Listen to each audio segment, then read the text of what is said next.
There is a battery under the hood of almost every car on the road. Heavy, gray, unremarkable. Most people never think about it beyond the moment it died and left them stranded. That battery is mostly lead, about 30 pounds of it. Lead is one of the most toxic substances in common use. It damages the nervous system, accumulates in bone, and has poisoned people since the Roman Empire. It was banned from paint. It was banned from petrol. Yet it is still everywhere, still essential, and it has the highest recycling rate of any industrial material on Earth. That last fact is the strangest one. The most dangerous metal in everyday life is also the most carefully recovered, not because of strict environmental laws, for reasons far more practical than that. How is lead made, and why does it keep coming back instead of disappearing? Let's get into it right here on Small Things.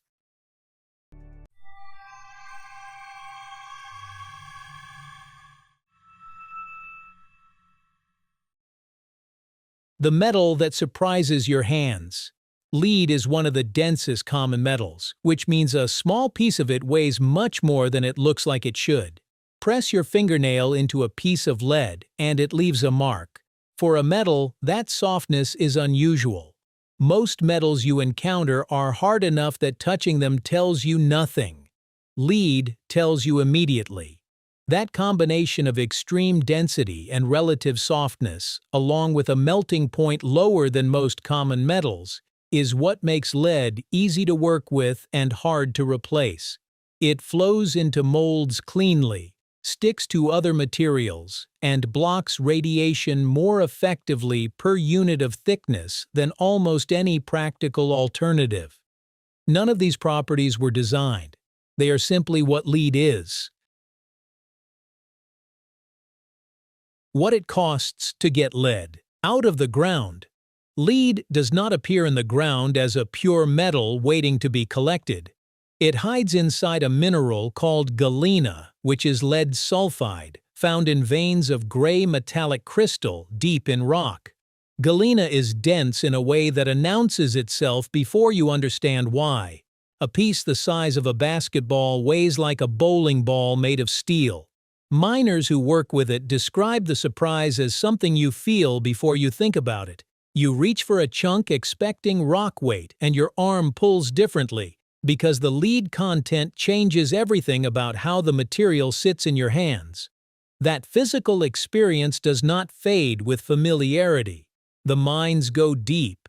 In Missouri, which is the largest lead-producing region in the United States, operations drill more than 800 feet down, following veins that wind through the rock.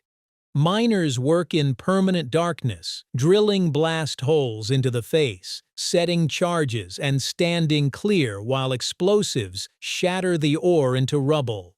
Loaders scoop the pieces into trucks, which drive back to the surface through spiral tunnels, a journey that takes around 20 minutes just to complete the climb. The ore comes up and goes straight into crushing equipment.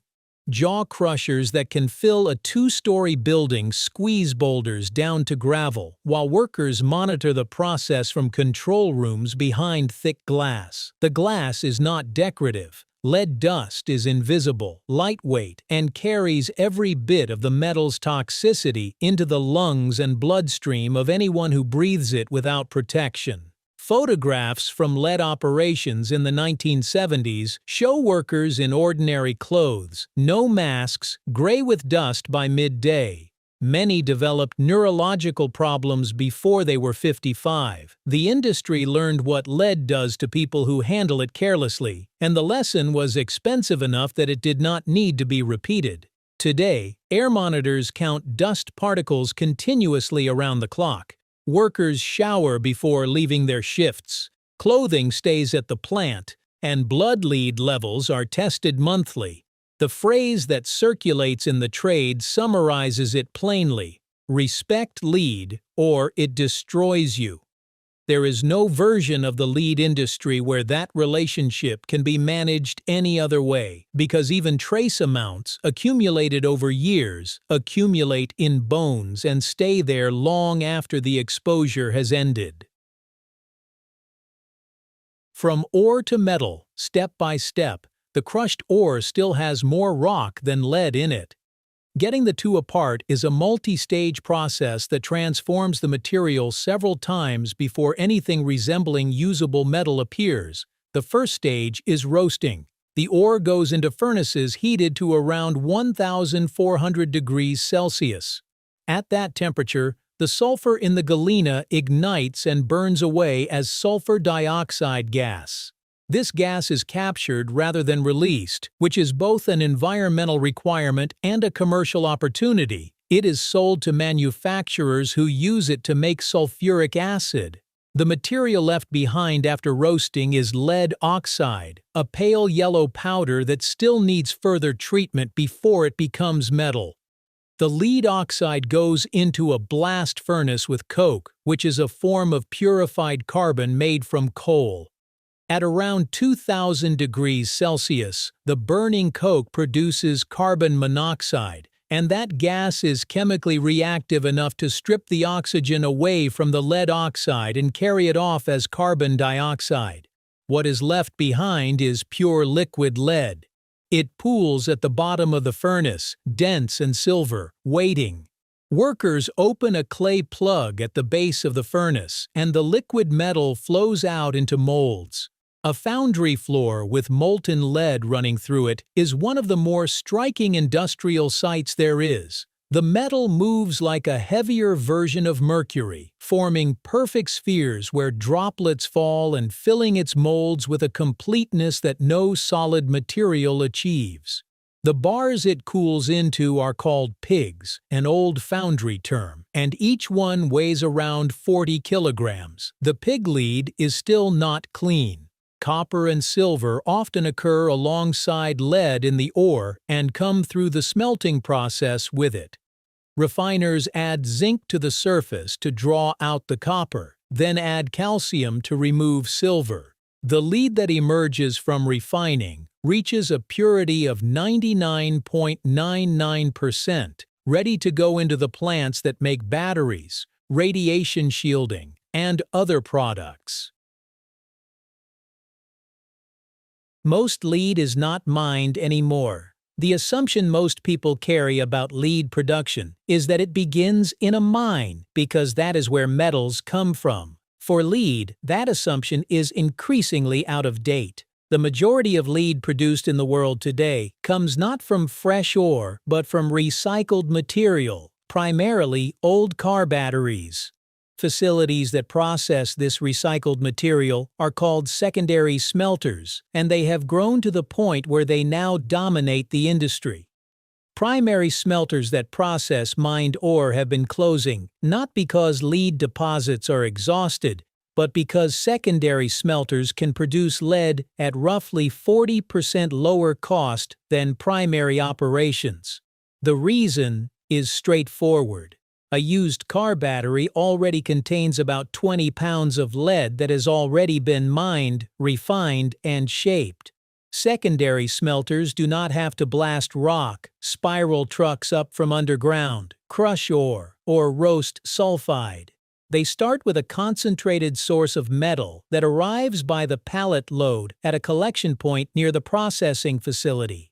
The economics closed the loop, not regulation.